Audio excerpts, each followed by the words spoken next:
Hello kiddies, your Uncle Spurt here, and today I'm going to squint at Samsung's fresh new Galaxy Tab S10 FE Plus. It's a 13-inch Android tablet that's premium-ish and starts from a not too horrendously wallet-draining 649 quid.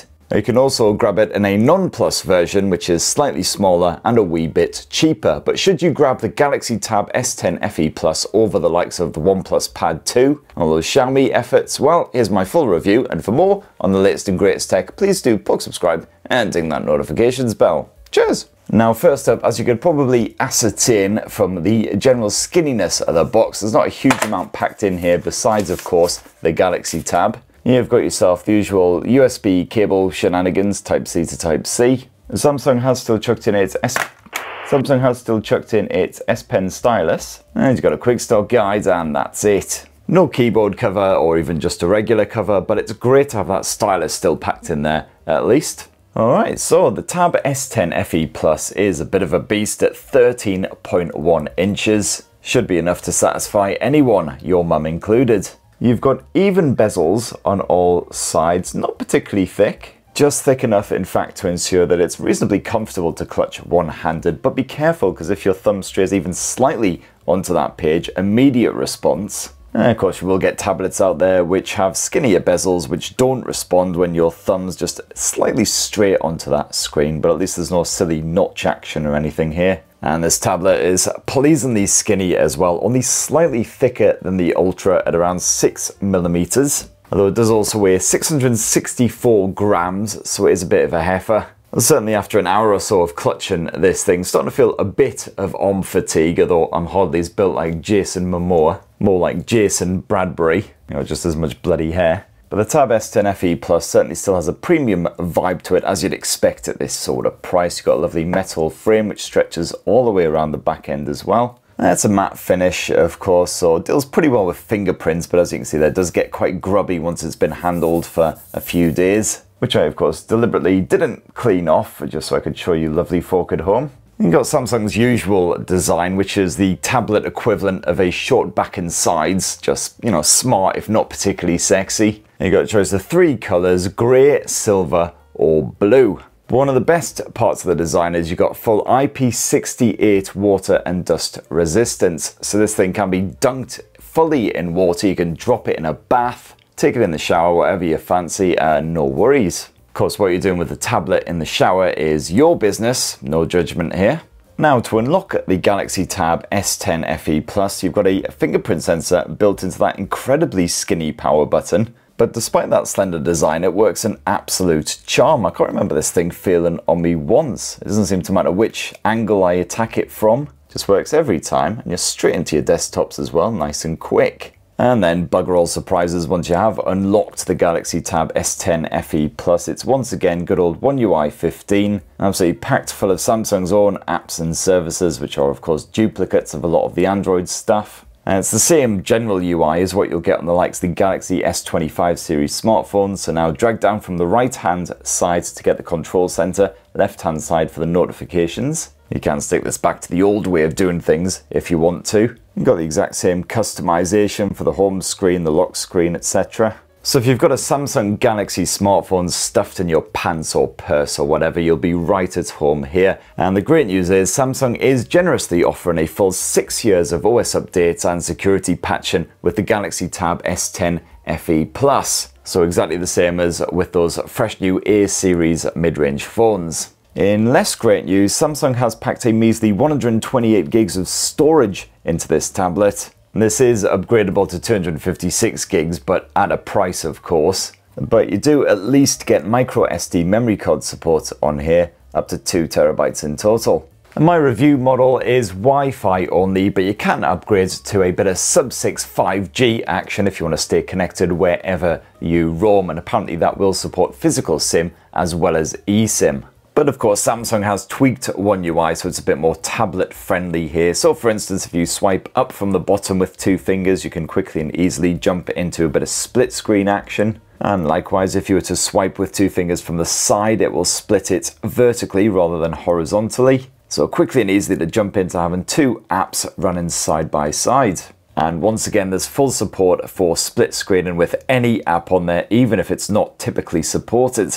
Otherwise, alternatively, of course, you've got the usual bit of dock action. So you can once again just grab an app and drag it onto the screen wherever you want it, including having it in a bit of a floating window. It's especially good if you want to enjoy a wee bit of YouTube, Netflix, whatever, while also getting on with other stuff. And in total, you can get up to 3 apps running side by side like so, plus a floating window as well. So it's just as well you've got this whopping great 13-inch display. And naturally, I have seen a wee bit of jank these past few days with the Galaxy Tab S10 FE Plus. Occasionally, for instance, the network will just completely drop on it. Even though it's connected to my Wi-Fi, it'll say no internet connection, even though other devices that are connected to the exact same Wi-Fi are doing absolutely bloody fine. And also the reorientation is rather annoying, so I've got all my icons spread along the bottom row here when it's in landscape mode, but if we stick it in portrait, they all jump right up to the top end for some reason. I've got no idea why, not sure how to correct that. Oh, there we go, there's my thumb intruding on the screen again. Which actually quite conveniently brings us in a neat-ish sort of fashion onto the good old AI shenanigans. And if you'd rather snog a Rottweiler than hear yet another tech YouTube twat banging on about AI, well, you might want to skip forward about a minute or two. But yeah, you got all the usual Samsung AI features banged on here, including good old AI Select. Do a bit of all this, and quickly set something as your wallpaper or create a GIF out of it, for instance. GIF, GIF, however you're supposed to bloody say it. You jump on into Samsung's web browser, you can have a web page read to you. What's interesting about Woody is that a more apt description of the music is melodic death metal. It's not exactly the most natural human style reading, but it's there if you want it. But of course, as always, the most useful AI features are to do with editing photos. So you can erase any background stragglers, you can quickly get rid of shadows, for instance. As you can see there, you don't always get the result you want, but it works pretty well. I managed to get rid of my baldy head, which was the main thing. And yes, you've got that bundled S Pen, of course, to get all scribbly and sketchy, should you so desire. So you can take a screenshot at any point and scribble away on it, edit documents, etc. In fact, it's signing NDAs, embargoes, things like that, which is where I actually use the S Pen. I certainly don't do any drawing with it because I have absolutely zero creative ability, which you'll know if you've watched any of my videos, like you are right now. If you dive on into the advanced features in the settings menu, there is an S Pen section in there, so you can slightly customize it with the likes of the Air View. However, if you do want the Air Actions, where you'll have to upgrade to the S Pen Pro, unfortunately no support for that in the bundled regular bog standard S Pen. And then when you're done with the S Pen, you want to tuck it away somewhere. Well, there's no orifice to bung it in, sadly, because this stylus is actually slightly thicker than the tablet itself. You don't even get a little groove on the back end that you can slip it into, like you do with those more premium Galaxy tablets. Unfortunately, is that there is a magnetic connection, but it's kind of a bit wishy-washy. It just sits there on the back end, and it's all too easy to accidentally nudge it and knock it flying. Of course, it's going to stay on there perfectly well now, isn't it? See? Flimsy. And there's the usual optional keyboard cover shenanigans as well, but Samsung didn't send that to me, so I can't bang on about it, which probably comes as something of a relief. Now, the 13.1-inch screen that Samsung has slapped on the front end of the Galaxy Tab S10 FE Plus is a basic LCD panel rather than Sammy's own Dynamic AMOLED tech. And this is a real shame because it means you don't get the gorgeous crispy contrast of some of those more premium Samsung tabs. Although the visuals aren't bad by any means, the contrast's still respectable, even if you don't get proper full-on deep blacks. Colors are still reasonably poppy. You've got 2880 by 1800 pixel resolution, which keeps the visuals finely detailed despite the enormous wanging great size of this tablet. Viewing angles are perfectly fine, and the screen is just about bright enough on the maximum levels to use outdoors, although I was struggling to see what was going on in slightly murkier scenes in the likes of Halo, Devil May Cry, etc. And you got those usual eye comfort shenanigans slapped on here as well, which just filters the blue light, makes everything nice and warm and easy on the eye if you are using this tablet in low light. And as it's not OLED tech, at least you shouldn't have any issues with flickering, etc. if you're more sensitive to that. And it's 90Hz refresh support on here as well. It doesn't always feel it, although that's more down to OneUI than the actual screen. And while you don't get a quad speaker setup like those more expensive premium Samsung tablets, the dual speaker stereo setup here is absolutely fine. Still powerfully loud when you max it out. It will easily fill a small room with sound, no problems. You can clearly hear what's going on, even in quite a noisy environment. Now, as for the performance, well, the Galaxy Tab S10 FE Plus is powered by the same Exynos 1580 chipset that was stuffed inside of the Galaxy A56 5G mid-ranger. And that's backed by either 8 or 12 gigs of RAM. My review model came with the measly 8.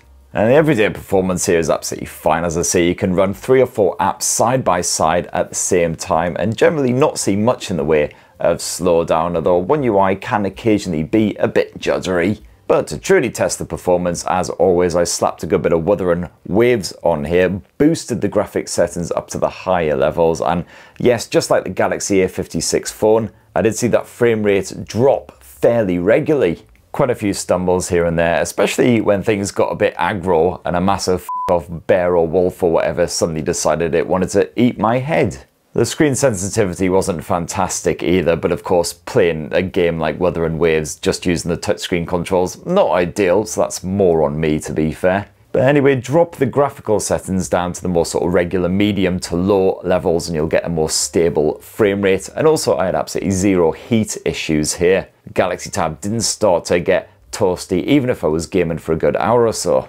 And Samsung has also shoved a single 12 megapixel camera on the front end of this Galaxy Tab S10 FE Plus. This is absolutely fine for your video chat shenanigans. I've had absolutely zero complaints from anyone I've been Skyping or Teamsing with. As you can see, effortlessly handles strong contrast from a bit of window-based backlighting or indeed massive bloody studio lights. You can record up to 4K resolution video on this thing as well if you fancy doing that. And you've also got yourself a dinky 13 megapixel rear camera stuffed away in a corner of the Galaxy Tab. Absolutely bugger all idea why. There must be some reason for having a camera slapped on a back end of a massive great honking 13-inch tablet, but if there is, I can't bloody see it. And finally, for this Galaxy Tab S10 FE Plus review, the battery life. And what you've got stuffed inside of this slender chassis is a just over 10,000 mAh capacity cell. And as usual, this really delivers. So with mixed use, including a good bit of split screen action, plenty of audio streaming, web browsing, etc., you'll get well over a dozen hours of action from a charge. It's enough to keep you going all day, basically. And if all you're doing is streaming video on this thing, it'll happily last around 19-20 hours. It's only if you're doing something like video chatting or gaming on this thing that you'll kill it fairly quickly.